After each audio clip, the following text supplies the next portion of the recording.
جی آپ کے سوال اور ہمارے جواب تو پوچھیں۔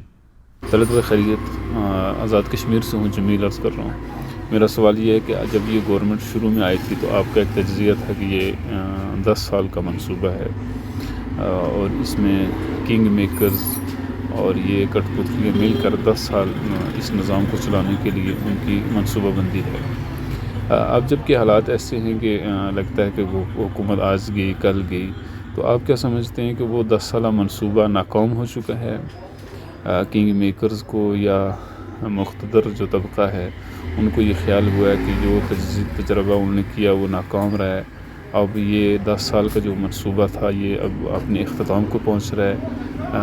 آپ کے اس بارے میں کیا رائے ہے اور آپ کا تجزیہ کیا ہے اس پر؟ جی آپ کو اچھے طریقے سے یاد ہے، مجھے بھی یاد ہے، میں نے آپ کو 10 سالہ منصوبے کا بہت عرصہ پہلے بتا دیا تھا۔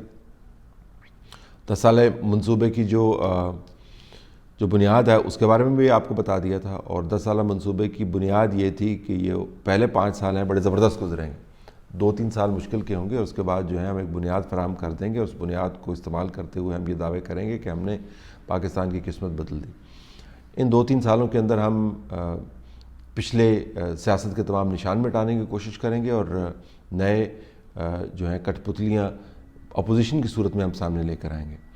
عوام جو ہے، تیسرا مفروضہ یہ تھا، خوش ہوگی، اگر خوش ہوگی تو کم سے کم خوش نہیں ہوگی تو نالاں نہیں ہوگی، اور ان کو بار بار ہم پروپیگنڈے کے ذریعے، تقاریر کے ذریعے، میڈیا کے ذریعے کرنے والی جو ہونے والی جو واردات ہے جو ہوتی رہتی ہے ہر وقت پاکستان میں، اس کو پھیلاتے ہوئے یہ باور کروائیں گے کہ ہم جو کر رہے ہیں اس کا ثانی نہیں ہے، اور جو ماضی میں ہوا اس کو بھول جانا ہی اس ملک کے لیے بہتر ہے۔ یہ تمام مفروضے بنائے ہوئے تھے، اور اس کے اندر ایکسٹینشنز بھی تھیں، اس کے اندر جو ہے ایک دوسرے کو شاباشی دینے کا ایلیمنٹ بھی تھا، ایک دوسرے کو سپورٹ کرنے کا ایلیمنٹ بھی تھا، ایک پیج کا ایلیمنٹ بھی تھا، جو ہم نے بہت مرتبہ سنا ایک پیج پہلے سالوں میں۔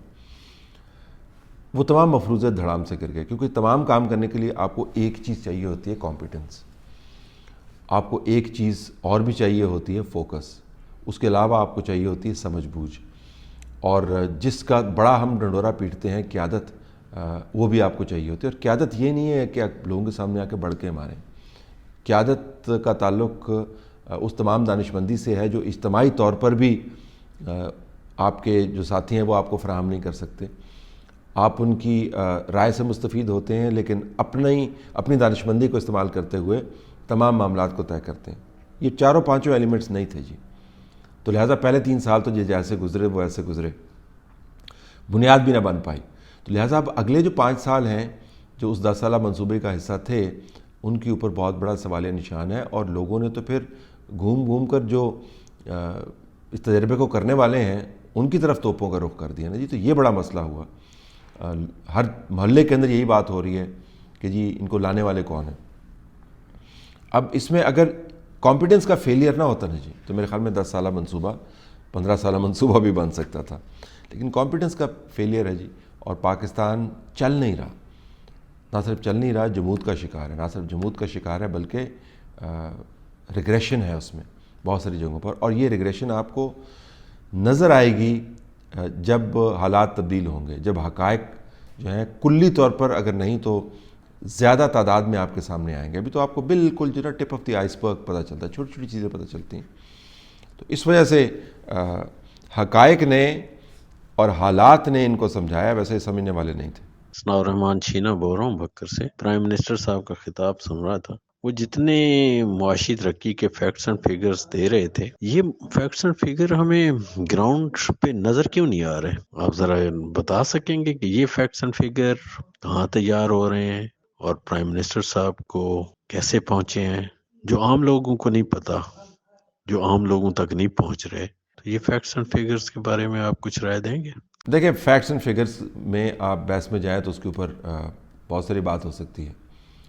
آپ کو 3-4 بنیادی چیزیں یاد رکھنے کی ضرورت ہے۔ ملکی سطح کے اوپر پاکستان میں قرضے اپنی بلند ترین سطح پر ہیں، اور پاکستان کی تاریخ میں بلند ترین قرضے لینے والی یہ حکومت ہے، اور یہ بلند ترین قرضے لینے والی جو حکومت ہے، اس نے بلند ترین قرضے لیے ہیں پرانے قرضے واپس کرنے کے لیے نہیں، بلکہ موجودہ نظام کو چلانے کے لیے، تو یہ ذہن میں رکھیے گا۔ دوسری بات یہ ہے کہ پاکستان بدترین انفلیشنری پریشرز کا شکار ہے اس وقت۔ اور انفلیشن پہلی مرتبہ نہیں ہوئی، لیکن جس سسٹین طریقے سے ہوئی ہے اس سے پہلے آپ کو اس کو حالیہ مثال نہیں ملتی. کوشچنز جو اویلیبل تھے اس کو مکمل طور پہ ہٹا لیے گئے. پاکستان کے اندر آئی ایم ایف کی جو گرفت ہے وہ پاکستان کی تاریخ میں سخت ترین ہے. آئی ایم ایف کے پروگرام سے ڈیل کرنے والے لوگ خود مانتے ہیں کہ آئی ایم ایف نے پاکستان کے سر پر جو ڈنڈا مارا ہے، اتنا سخت ڈنڈا اس نے حالیہ تاریخ میں کسی اور ملک کے سر پر نہیں مارا. جو کمپلائنس جو انہوں نے مانگی ہے اس نے پاکستان کی ناک جو ہے وہ زمین کے ساتھ رگڑوا دی ہے. چوتھی بات یہ ذہن میں رکھیے گا کہ پاکستان پہلی مرتبہ تمام تر اپنی اسٹریٹجک اہمیت کے آپ کو عملاً آئسولیٹڈ نظر آتا ہے. کشمیر سے لے کر کابل تک، اور کابل سے لے کر یوکرین تک، یوکرین سے لے کر واشنگٹن تک، واشنگٹن سے برسلز تک، برسلز سے واپس لندن تک، تمام جگہوں پر پاکستان کی جو ڈپلومیٹک ساکھ ہے وہ برے طریقے سے متاثر ہوئی ہے.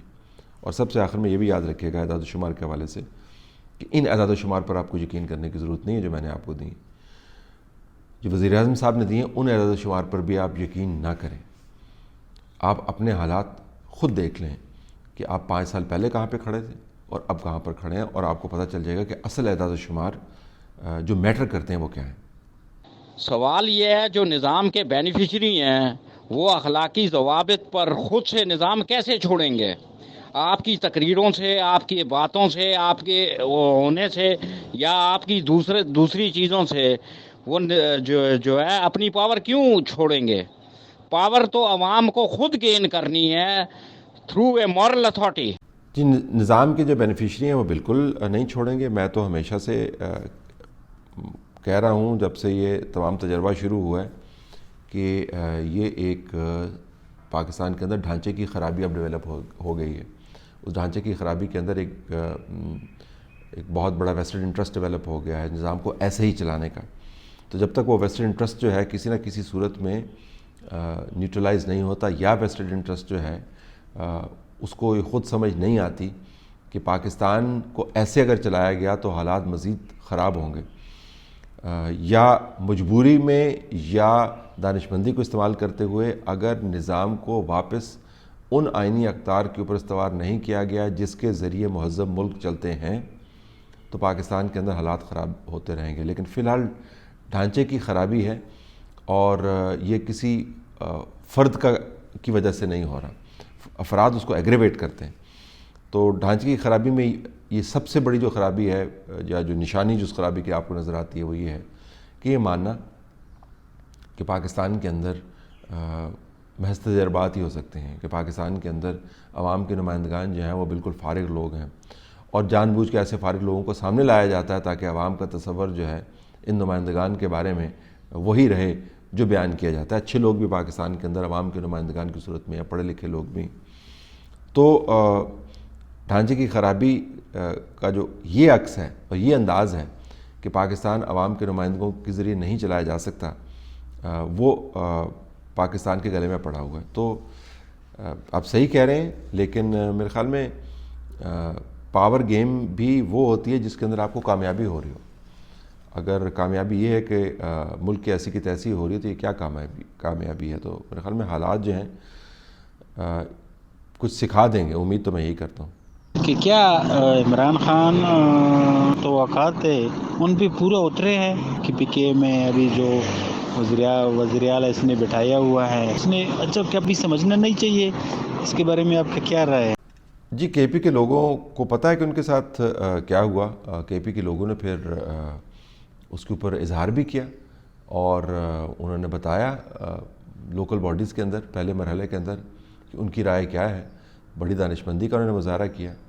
لیکن تمام پاکستان کے جو عوام ہیں، جو ووٹرز ہیں، ان کو یہ بھی سوچنا چاہیے، اور یہ ہم آج کل بہت بحث کرتے ہیں کہ پہلے جب ہم بتاتے ہوتے تھے یہ تمام چیزیں، یہ نہیں ہے کہ ہمارے پاس کوئی کرسٹل بال تھا جس کو دیکھ کے بتا رہے تھے کہ 2022 کیسے ہوگا. بالکل بھی ایسا نہیں تھا.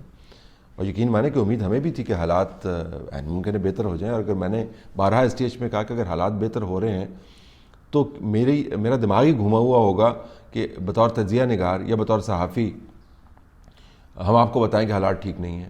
ہماری اپنی کریڈیبلٹی جو ہے وہ بری طریقے سے متاثر ہوگی اگر ہم آپ کو مشرق کے بجائے مغرب کی بتانا شروع کر دیں، جبکہ مشرق کے اندر آپ کو روشنی نظر آ رہی ہے، ہم کہیں جی نہیں روشنی نہیں ہے، مغرب کی طرف دیکھیں. آپ خود چونکہ جج ہیں اپنے حالات کے، ملک کے حالات کے، آپ باسی ہیں اس ملک کے، آپ شہری ہیں، آپ کو پتہ ہے کہ ہوا کا رخ کیا ہے، تو اگر ہم اس کے بالکل مخالف جائیں گے تو ظاہر ہے آپ ہم پر یقین نہیں کریں گے. تو لیکن گزارش یہ کہ اس کے بعد پھر نتیجے بھی جلدی اخذ کر لینے چاہیے. کیا یہ ضروری ہے کہ اتنی خرابی پیدا ہو تو لوگ اپنی رائے کو بدلیں؟ لیکن کے پی کے اندر لوگوں نے رائے کو بدلا جب ان کو موقع ملا. تو یہی تو ہم کہتے ہیں، نکمی حکومتوں کو، نکمے حکمرانوں کو فارغ کرنا کسی ایک فرد کا یا کسی ایک ادارے کا کام نہیں ہے، وہ کام عوام کا ہے. عوام پر آپ چھوڑ دیں گے سادہ انداز سے، وہ آپ کو بتا دیں گے کہ ان کی منشا کیا ہے. نئے لوگوں کو لے آئیں گے تو کے پی کے لوگوں نے یہ ثابت کیا، تو جو ان کے ساتھ کیا انہوں نے لوٹا دیا. طلعت صاحب، میرا ایک اندازہ ہے کہ جس طرح لوگ کہتے ہیں کہ حالات 6 اکتوبر کے بعد خراب ہوئے، مطلب میرا اندازہ یہ ہے کہ 6 اکتوبر کے بعد خراب نہیں ہوئے. کچھ فیصلے ہو چکے تھے، اور 6 اکتوبر جو تھا وہ جو اس کی جو ٹرانسفر تھی وہ اس کا ایک حصہ تھا، تبھی اس کو خان صاحب روکنا چاہتے تھے. گیم جو تھی وہ پہلے سے شروع ہو گئی تھی اور خان صاحب کو پتہ چل گیا تھا. اور دوسرا ایک صحافی ہیں، وہ اپنے پروگرام میں 2-3 دفعہ کہہ چکے ہیں کہ اسٹیبلشمنٹ کا ایک حصہ جو ہے وہ اس کو سپورٹ کر رہا ہے. تو آپ بتائیں، آپ کے اس بارے میں کیا تجزیہ ہے؟ Thank you. اسٹیبلشمنٹ اس طرح کام نہیں کرتی جی کہ اس کے اندر دھڑے ہوں. آرگومنٹس ہوتے ہیں اور آرگومنٹس کے بارے میں سب کو پتہ ہوتا ہے، لیکن عموماً میں نے یہی دیکھا ہے کہ جو فیصلے ہیں وہ ایک ہی پالیسی کے تحت چلتے ہیں. ان آرگومنٹس سے بہت حد تک ادھر ادھر ہونے کی گنجائش جو ہے وہ بہت کم ہوتی ہے، نہ ہونے کے برابر ہوتی ہے. تو پتہ نہیں کس منصوبے کا حصہ ہے یہ، لیکن اپوزیشن کی یہ مجبوری ہے کہ اس کے بعد ان کے پاس سپیس نہیں ہے جی، سپیس بھی نہیں ہے اور وقت بھی نہیں ہے.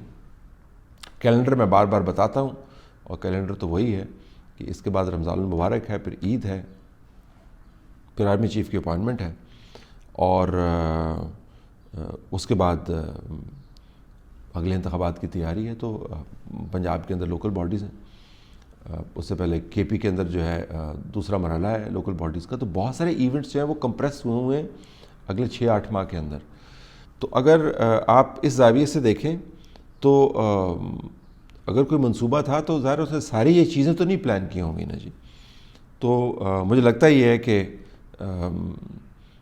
حالات نے خاص رخ اختیار کیا.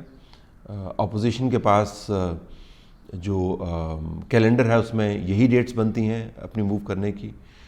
جو بڑے دوسرے واقعات ہیں جو پاکستان میں ہونے ہیں پالیسی کے زاویے سے، ان کی بھی ڈیٹ سے ہی بنتی ہیں. تو کوئی منصوبہ وغیرہ تو مجھے نظر نہیں آتا جی. سب سے بڑا منصوبہ تو یہی تھا کہ 10 سال کے لیے ان کو چلایا جو ناکام ہو گیا، کیونکہ حالات اور کمپیٹنس کے ایشو نے ایسی کی تیسی کر دی. اس کے بعد پھر منصوبہ بندی کی ضرورت نہیں تھی. حالات نے پھر ایک ہی رخ اختیار کرنا تھا جو کر رہے ہیں. اب یہ بار نتیجہ ہوتا ہے نہیں، یہ ایک علیحدہ بات ہے.